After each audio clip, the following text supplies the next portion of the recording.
Bir үй бүлө боз үйдө жашайт экен, ата энеси менен жашайт экен. Анан көбөйө баштайт. 2 балалуу болот, 3 балалуу болот. Анан баягы үйдүн камсыздыгын көрүп иретинде ат бастырып, мына келес алдынан досу жолугуп калат экен. Досу дагы абдан зиректүү, эстүү киши экен.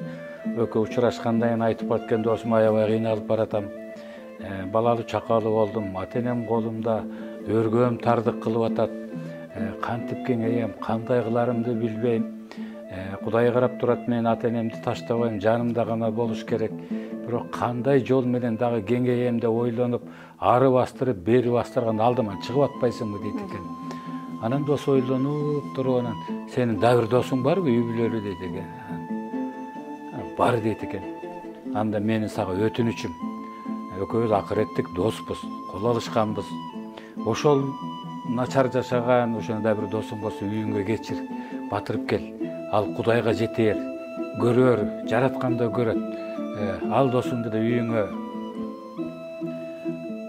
алып келип, чогуу жашап көрчү дейт экен. Анте ойлонуп калат, эмне себептен мындай айтты деп. Бир аз жүргөндөн кийин бир досунун үй бүлөсү менен ошол өзү жашаган өргөөгө 3 үй бүлө болуп жашап калышат экен. Анан арадан ай өтөт, 2 ай, 3 ай өтөт. Анан баягы досунун мээримине ыраазы болот. Анан кийин акырын бир 2-3 айдан кийин көчүп кетет экен. Көчүп кеткенден кийин баягы кенен жашап калат экен да. Кенен жашап калып, ошондо досунун кеңешин түшүнөт экен. Досум, сенин айтканың мен эми түшүнбөдүмбү? Көрсө адамдын үйүнө батпай, пейилине батат турбайбы? Мына 3 үй бүлө жашадык 2-3 айдай. Ал досум көчүп кеткенден мен үйүмдүн канчалык кенен экенин сездим деген экен. Ата энем менен калганда ошон үчүн экинчи мен ушу бир боз үйдө ушундай кыйналып кысталып жашап атам деп айтпайм.